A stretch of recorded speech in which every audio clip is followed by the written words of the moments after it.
Good morning, everyone. Welcome to 10 Minutes Daily Cafe Chat. It is Thursday, April 2nd, 2026. Happy Thursday! The weekend is so close, I can almost taste it. Same here. Any fun plans? I might check out that new brunch spot downtown. Apparently, their pancakes are incredible. Oh, I have heard about that place. Save me a seat. Okay, I am so excited. I'm feeling energized already. So come on, hit us with today's news, Emily. Our first story is pretty wild. A 12-ton KitKat heist in Europe. 12 tons? That is absolutely insane. After that, a serious story about a hidden global helium shortage hitting hospitals and tech. Helium? That sounds way bigger than party balloons. Way more. And our last story is something everyone cares about, the best sleeping position according to science. Oh, I definitely need that one. If you're new here, we take real headlines and turn them into a relaxed English conversation every day. Great for listening practice. We keep it casual and under 10 minutes. Please subscribe and join us. Today's keyword is bottleneck. It means a point where things get stuck or delayed, kind of like a traffic jam in a system. Oh yeah, like when one small problem holds up everything else. Exactly. You'll hear it come up in our second story today. Bottleneck. Got it. Let's get into it. All right, let us jump right into our first story. Some true professionals just pulled off a massive crime in Europe. Wait, a real crime involving candy? That sounds like a cartoon. It is very real. They managed to steal over 400,000 KitKat bars from a single delivery truck. 400,000? That must weigh literally tons. Exactly 12 tons, to be precise. The truck was originally leaving a factory in central Italy. Let me guess, it was heading somewhere far away? Yep, it was making its way all the way to Poland. And it just vanished? How do you even hide a truck that big? That is exactly what local authorities are trying to figure out right now. You would think a 12-ton truck filled with candy would be incredibly obvious to spot. You would think so, but organized cargo theft is becoming much more sophisticated globally. So what is their endgame? Are they just sitting on a mountain of Kit Kats? Probably selling them on the black market to smaller retailers or shady distributors. That is wild. How can the company even track them once they're stolen? Nestle actually pointed out that every single bar is traceable using the batch numbers. So if you buy a Kit Kat in Europe right now, you might be eating stolen evidence. Exactly. They're literally asking the public to report any matches for the stolen batch numbers. Imagine being a candy detective. That's my absolute dream job. It is funny, but this isn't even the first time we've seen this kind of theft in Europe. Really? People actually make a living doing this?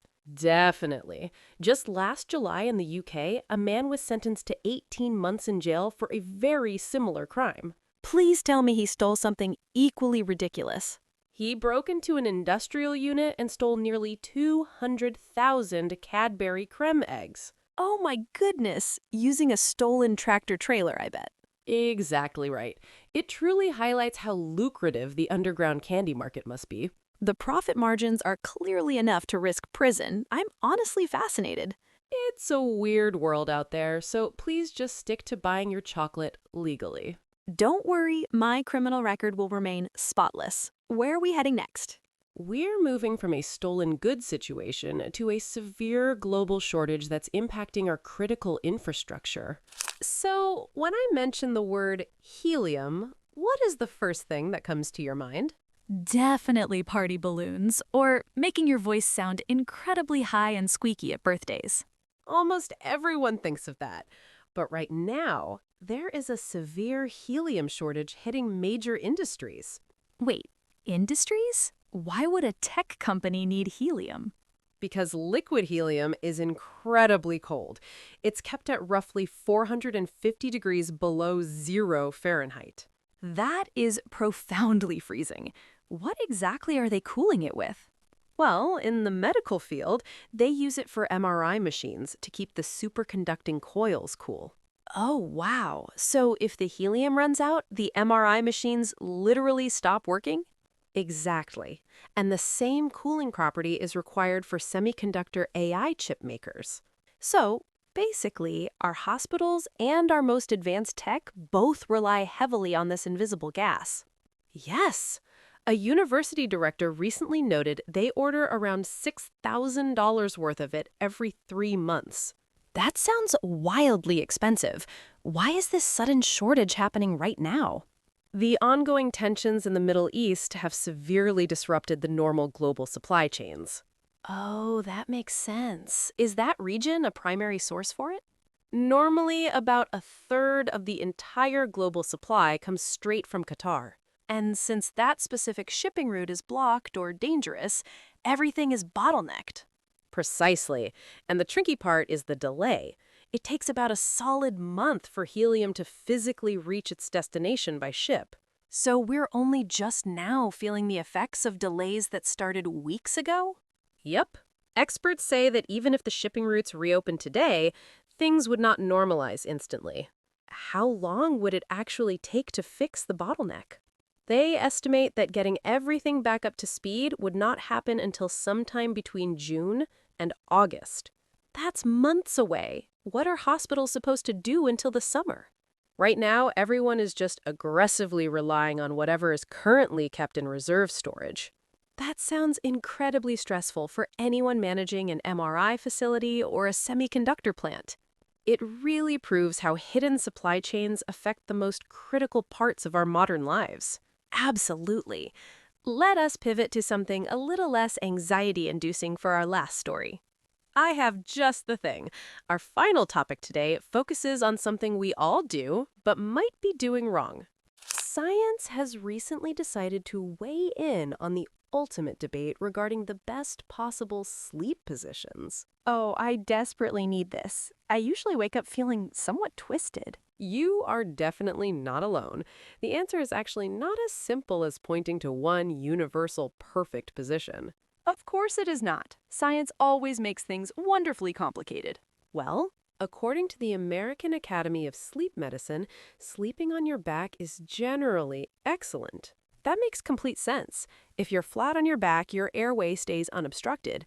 But what about snoring? Good catch. If you suffer from sleep apnea, back sleeping is actually detrimental. Oh, because your tongue can fall to the back of your throat. That sounds terrifying. Yes, but for babies, back sleeping is strongly recommended because it significantly reduces the risk of SIDS. Okay, so back sleeping is mostly great for babies, but a mixed bag for adults. What about side sleeping? Here is where it gets highly fascinating. There's actually a medical difference between the right and left sides. Really? I always thought side sleeping was just the same regardless of direction. Nope. Sleeping on your right side is actually better for your overall blood flow and lowers the pressure on your heart. I had no idea the direction mattered that much. Is there anything special about the left side, too? Absolutely. The left side is brilliant for your brain. Wait, how does sleeping on your left side affect your brain? It helps your system clear out waste products, literally washing away proteins linked to Alzheimer's disease. So left for the brain, right for the heart. That is genuinely incredible. What about curling up? Posture completely matters. Sleeping straight on either side properly aligns your spine. But what if you sleep tightly curled up in a fetal position? It's generally fantastic for easing lower back pain. But let me guess, there's a catch. Yes, if you curl too tightly, you can needlessly compress your diaphragm and restrict your breathing. It sounds like every single position is a delicate trade-off. What's the ultimate verdict then? Doctors suggest following the ABCs: airway, breathing, and circulation. So just whatever keeps your airway completely open and feels comfortable? Precisely. If your back hurts, sleeping on your back will just make you completely miserable. That's actually a huge relief. I can just focus on what feels right instead of following strict rules. Exactly. Support your knees or hips with extra pillows if you need to, but ultimately, prioritize your own comfort. Today was quite the ride. From a massive candy theft to global supply chains and all the way to our beds. Everything really is connected by one idea. Bottlenecks. They can happen anywhere, right? Exactly. So let's quickly review today's keyword. A bottleneck is a severe delay or blockage in a process. Like the shipping shortage causing a massive bottleneck for hospitals and tech industries. You got it. Now we have a quick favor to ask our amazing listeners. We always want to bring you the stories you care about most, so please let us know which topic caught your attention today. Out of today's 3 stories, which one was the most interesting? A, B, or C? A is the 12-ton KitKat theft, B is the hidden helium shortage, or C, the scientifically best sleep position. For me, I have to go with C. Knowing that sleeping on my left side could actually wash my brain is just mind-blowing. How about you, Lisa? I am definitely choosing A. The idea of a candy detective tracking down illegal treats is just too funny. We would love to hear your choices. Just drop an A, B, or C in the comments below. Any language or emoji is totally welcome. If you enjoyed today's chat, please subscribe and hit the like button. It really helps the channel. Have a wonderful Thursday, and we will see you tomorrow. Bye-bye. See you tomorrow.